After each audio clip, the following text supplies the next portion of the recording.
Hallelujah.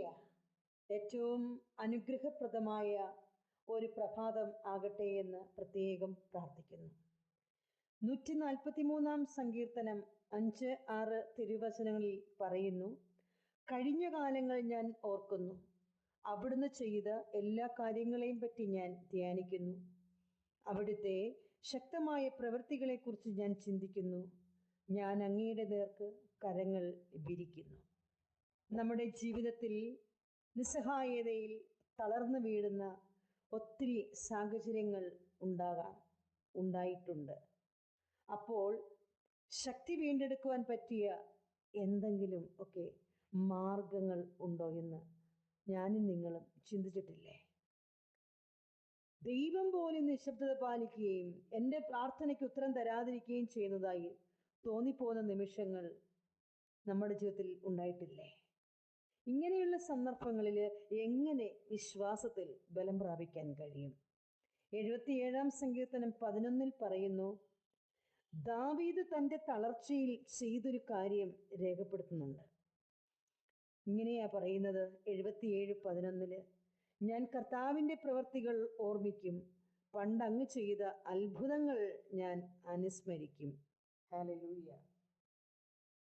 വീണ്ടും വിലാപങ്ങളുടെ പുസ്തകം 3-ാം അധ്യായം 19 മുതൽ 22 വരെ ഉള്ള തിരുവചനങ്ങളിൽ ഇപ്രകാരം പറയുന്നു, എൻ്റെ കഷ്ടതയുടെയും അലച്ചിലിൻ്റെയും ഓർമ്മ കൈപ്പേറിയ വിഷമാണ്.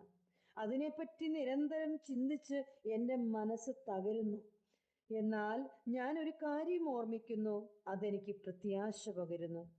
കർത്താവിൻ്റെ സ്നേഹം ഒരിക്കലും അസ്തമിക്കുന്നില്ല. ഹല്ലേലൂയ. കഷ്ടതയെക്കുറിച്ച് നിരന്തരം ഓർമ്മിക്കുമ്പോൾ അത് മനസ്സിനെ തകർക്കുന്നു. എന്നാൽ ദൈവത്തിൻ്റെ സ്നേഹത്തെക്കുറിച്ച് ഓർമ്മിക്കുമ്പോൾ അത് വലിയ പ്രത്യാശ തരുന്നു. എപ്പോഴും കഷ്ടപ്പാടുകൾ, പരാജയങ്ങൾ എന്നിവയെക്കുറിച്ച് ഓർത്തുകൊണ്ടിരുന്നാൽ അത് നമ്മെ തകർക്കും.